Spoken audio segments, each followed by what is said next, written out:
নমস্কার, দেখছেন নিউজ 18 বাংলার সঙ্গে আমি সমাদ্রিতা। শুরুতে যে খবরে নজর রাখবো, গতকালের ঝড়ে লন্ডভন্ড কালনা, ঝড়ে গাছের মাথায় বাড়ি, ক্ষতিগ্রস্ত শতাধিক বাড়ি, বিদ্যুৎহীন কালনার বিস্তীর্ণ এলাকা, উপড়েছে একাধিক গাছ। দেখতে পাচ্ছেন সেই ছবি, ঝড়ের জেরে গাছের মাথায় বাড়ি,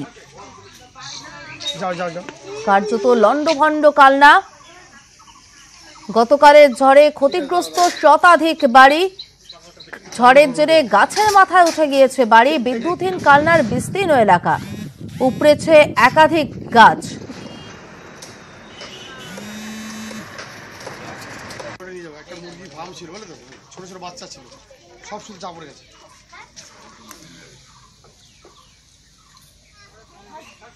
শরদিন্দু ঘোষ প্রতিনিধি রয়েছেন টেলিফোনে। শরদিন্দু, কি পরিস্থিতি কালনায়?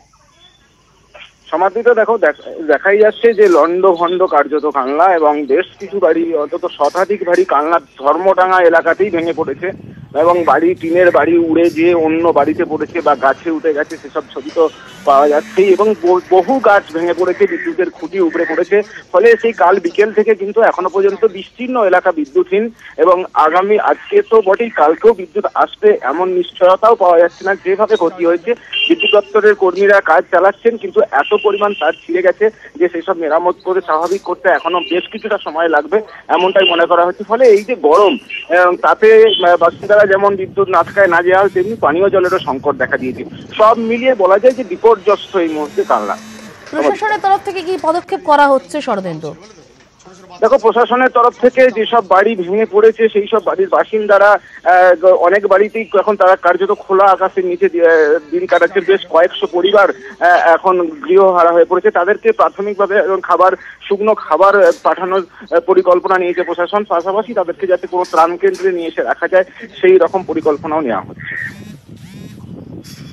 ধন্যবাদ শরদিন্দু। আমরা কথা বলছিলাম প্রতিনিধি শরদিন্দু ঘোষের সঙ্গে। দেখতে পাচ্ছেন কালনার লন্ডভন্ড ছবিটা, ঝড়ের জেরে, ঝড়ের অভিঘাত এতটাই ছিল যে গাছের মাথায় উঠে গিয়েছে বাড়ি, ক্ষতিগ্রস্ত হয়েছে শতাধিক বাড়ি, বহু জায়গায় গাছ উপড়ে পড়ে রয়েছে, বিদ্যুৎহীন কালনার বিস্তীর্ণ এলাকা।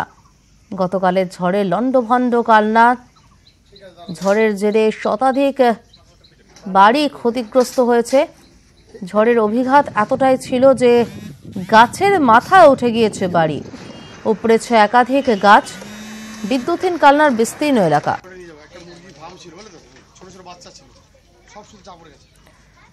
সুজিত কর আবহবিদ রয়েছেন আমাদের সঙ্গে টেলিফোনে। সুজিত বাবু, আপনাকে স্বাগত নিউজ 18 বাংলায়।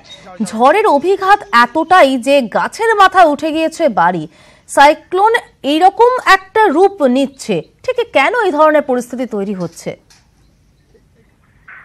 অ্যাকচুয়ালি বিষয়টা হলো যে, প্রথমত বায়ুমণ্ডলীয় তাপমাত্রা তুলনামূলকভাবে অনেকটাই বেশি। তাছাড়া আরেকটা যেটা গুরুত্বপূর্ণ বিষয়, কলকাতাকে আমরা বলি আরবান হিট আইল্যান্ড। এখন সচরাচর এই ধরনের অতি উচ্চ তাপীয় যদি কোনো ক্ষেত্রে অবস্থান করে, তার পাশাপাশি অঞ্চলে যদি নিম্নচাপ গঠিত হয়, তাহলে দু ধরনের বায়ু একসাথে ঘূর্ণায়মান অবস্থায় একটা নির্দিষ্ট বিন্দুতে এসে পৌঁছয়। এখন সচরাচর এই ধরনের কন্ডিশন যদি ঘটে, তাহলে কিন্তু সেই অঞ্চলে অতি অল্প গতিবেগেও ঝড়ের শক্তি তুলনামূলকভাবে অনেকটা বেড়ে যেতে পারে। যেমন দেখবেন যে অ্যাকচুয়ালি কলকাতার পার্শ্ববর্তী বেশ কিছু অঞ্চলে দেখা যাচ্ছে 50, 60, 70 কিলোমিটার বেগে ঝোড়ো হাওয়া, কিন্তু তাতে যে পরিমাণ ক্ষতি হচ্ছে সেই ক্ষতিটা কিন্তু সচরাচর 100 বা 150 কিলোমিটার বেগে সংঘটিত ঝড়ো হাওয়ার মতো। ফলে এটা একটা স্থানীয় নিম্নচাপের বৈশিষ্ট্যকে ইন্ডিকেট করে। আর একটা যেটা বিশেষ গুরুত্বপূর্ণ বিষয়, সেটা হচ্ছে এই মুহূর্তে আমাদের উত্তর ভারতের বিস্তীর্ণ প্রান্তরে অ্যাকচুয়ালি নিম্নচাপের একটা অবস্থা রয়েছে।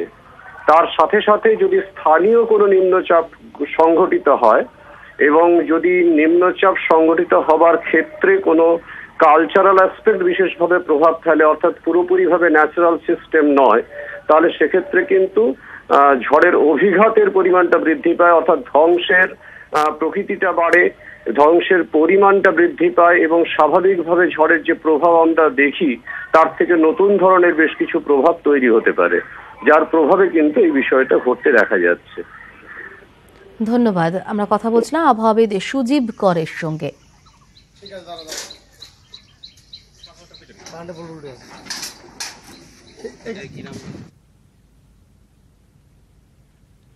রাজ্যের বিভিন্ন প্রান্তে ঝড় বৃষ্টিতে ক্ষয়ক্ষতি। দিনহাটা, বনগাঁ, ইসলামপুরে চাষের ক্ষতি। দিনহাটায় বজ্রাঘাতে মহিলার মৃত্যু। ঝড়ে একাধিক গাছ উপড়েছে, ঝড়ের জোরে বিদ্যুৎ বিভ্রাট।